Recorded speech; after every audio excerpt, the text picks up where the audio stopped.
Alright guys, welcome to Custom NHL Builds, the series where I build EASHL players based off of actual NHLers.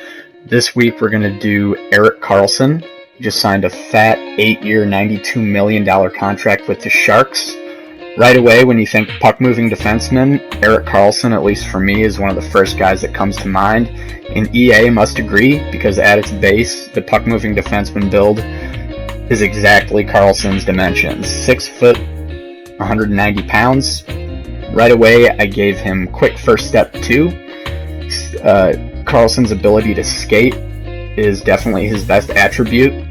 Not only is he a fast skater, but he's a smooth skater, so I also gave him tight turns too, to make him a little more elusive. And then with the specialty, one of the difficult things with a player like Karlsson, who's good at so many different things, is that you're going to fall short in some areas.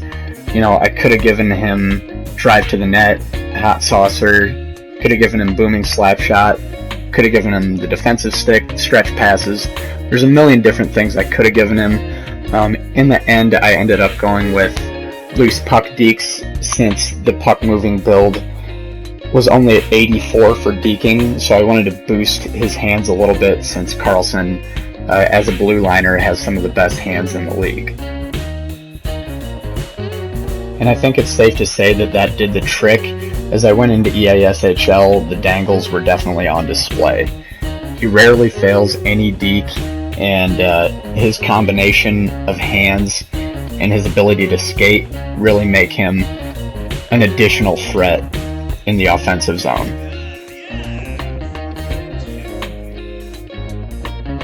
His speed is only 83, but with 89 acceleration, he's able to get loose for breakaways, and is also able to join the rush when transitioning to create offense. He can also stop on a dime, which makes him incredibly elusive in the offensive zone, as well as in the defensive zone when he's breaking the puck out.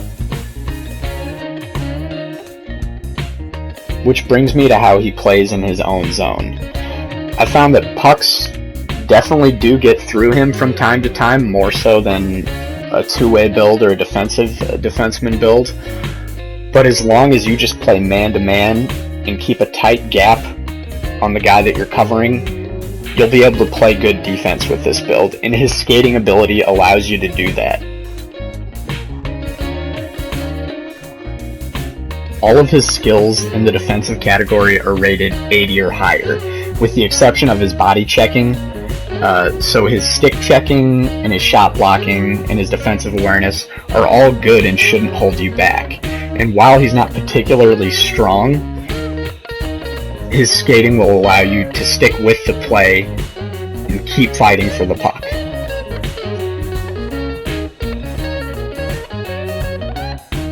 His 87 passing rating also seems to help him break the puck out, and while I don't really put too much stock in the passing stat, I found that his uncharged passes definitely seem to have a little more zip on them, and he's able to get passes through areas where it doesn't seem like there's much of a lane. One of the areas where this build definitely lacks is the shot. So the wrister and slap shot power and accuracy are all rated in the low 80s or high 70s. So you definitely can't shoot the way that Karlsson can in real life, although every once in a while this build would surprise me.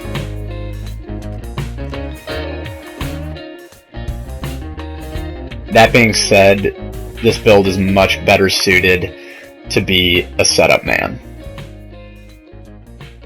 Overall, this is one of my favorite builds that I've made so far. It just allows me to play defense the way that I like to play. You know, I like being able to play good sound defense in my own zone, but I also like being able to skate and dangle, and this build allows me to do all those things. Obviously, he lacks physicality, so you don't want to be selling out for hits with this build. You're also not going to be able to rip one-timers the way that you could with other builds. But other than that, it's a great build. He's mobile, he can play up and down the ice and contribute in all sorts of different ways. So Anyway guys, that's the Erik Karlsson build. I hope you enjoyed this video, and I'll see you in the next one.